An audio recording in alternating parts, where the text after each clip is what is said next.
Sleep eluded me, and it had been days since I last found rest. With everything that had transpired, how could I possibly close my eyes? The messages from Spectre had escalated, becoming more intricate and disturbingly personal, as if they were right beside me. Trust had become a foreign concept. I questioned everyone, including myself. The last message I received was chillingly straightforward. Tonight. What could that mean? Was it a threat or a promise? I was completely in the dark. "Do you think you can run?" flashed across my screen as I sat there, transfixed by the glowing monitor, my heart racing. I swallowed hard, attempting to push aside the growing dread within me. Yet, each passing moment felt increasingly beyond my grasp. I knew I had to take action, and I had to do it immediately. I made the choice to face the situation head-on. I launched Discord, my cursor hovering nervously over Spectre's profile, trembling as if it sensed the gravity of my next move. Just as I was about to click, my phone buzzed in my pocket. An unknown number flashed on the screen. "Look outside." No, this couldn't be real. It had to be a joke, some sort of cruel trick. Yet the feeling in my gut told me otherwise.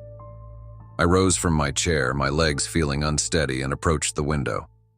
As I drew back the curtains, my heart sank.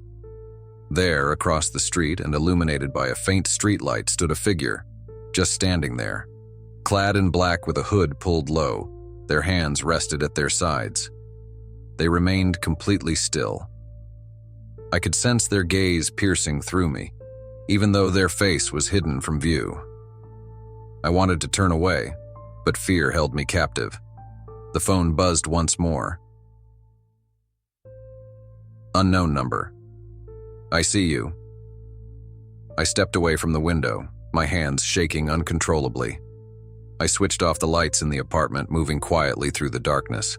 My thoughts were racing, and I felt an overwhelming urge to reach out to someone, anyone, yet I couldn't shake the feeling that it would come off as paranoia or even insanity. Perhaps it was. I tried to gather my thoughts, reminding myself to remain calm and rational. But then I heard it, a faint knock at the door. It was the kind of sound that sends shivers down your spine, so soft, yet so intentional. I stood frozen, hardly daring to breathe. Knock, knock. 2 gentle taps. Just like that. Knock, knock. Each sound grew more urgent, and the room seemed to close in around me. My phone vibrated again, displaying an unknown number. "Aren't you going to let me in?" I backed up until I felt the wall against my back, my breath quickening as panic surged within me. Was Spectre truly outside my door? Was any of this even real? Suddenly my phone buzzed again, but this time it was a call from an unknown caller. My thumb lingered above the answer button, a battle raging within me as every instinct screamed against it. Yet the urge to uncover the truth was overpowering. I pressed the button and said, "Hello?" The response was nothing but silence, until a chilling voice broke through, low and gravelly. "You can't run from me." Before I could react, the call ended abruptly, leaving me frozen in place, my gaze fixed on the door. This situation had to come to an end. I quickly snatched my keys and bolted for the door, my heart pounding in my chest. My fingers fumbled as I locked the door behind me. Then I dashed down the hallway and burst into the frigid night. I had no clear destination, but staying there was not an option.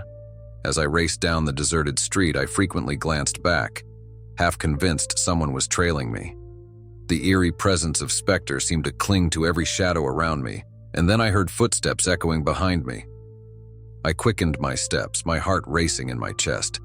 The sound of footsteps echoed behind me, growing louder and more urgent. Whoever was pursuing me was getting closer.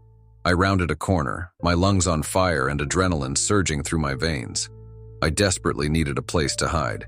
Just as I felt I might collapse from fatigue, I noticed an alleyway. I plunged into the shadows, pressing my back against the cool brick wall. My breaths came in sharp, uneven gasps as I strained to listen. The footsteps had ceased. Cautiously, I peeked around the corner, but there was no one in sight. Just the deserted street, dimly lit by flickering lamps. Was the danger finally past? Out of nowhere, a hand clamped over my mouth, yanking me back into the darkness. My scream was stifled as I fought against the hold. Panic surged through me, my thoughts racing. "Shh," a voice murmured in my ear, unnervingly soothing. It wasn't the voice of Spectre. It belonged to someone entirely different. Spectre was never real. As the grip on me loosened, I turned to find myself staring at a familiar face from my past, a friend I hadn't connected with in years. My mind struggled to comprehend the situation unfolding before me. "You're the one responsible for this? Why would you do it?" My voice trembled, barely breaking through the tension. "I wanted you to experience the same feelings I had. Helplessness, isolation." A flood of memories surged back, recalling a painful rift and a sense of betrayal. Yet, this was more than mere revenge. It felt far more sinister. I instinctively took a step back, filled with dread. The person I once knew seemed to have vanished, replaced by someone consumed by a dark obsession. They had meticulously planned everything, set up the Discord account, sent the messages, and reveled in my unraveling. "I needed you to grasp the reality," they said, their eyes shining with a disturbing intensity. "I had to make you feel what it's like to be out of control." A wave of nausea washed over me, and I realized this situation had shifted from being about my own struggles to their insatiable thirst for control and authority. Yet I was determined not to succumb to their influence. I refused to let this terrifying ordeal persist. Without uttering a single word, I took off, sprinting with all my might, my footsteps reverberating through the stillness of the night. I didn't pause until I burst into the police station, trembling and gasping for breath, where I recounted everything that had happened. The following days passed in a haze, culminating in the arrest of my former friend. However, even with them locked away, an unsettling dread remained. I couldn't shake the notion that Spectre, or whatever dark force they embodied, was still lurking in the shadows. I deleted my Discord account, changed my phone number, and relocated to a different apartment in an attempt to reclaim my life. Yet, a sense of safety eluded me. Occasionally, in the stillness of the night, I hear a distant knock-knock, and I can't help but wonder, is this truly the end? If you enjoyed this chilling tale, make sure to like this video and subscribe to the channel for more terrifying stories. And remember, sometimes the most horrifying monsters aren't the ones that chase you, but the ones that wait patiently for you to come to them.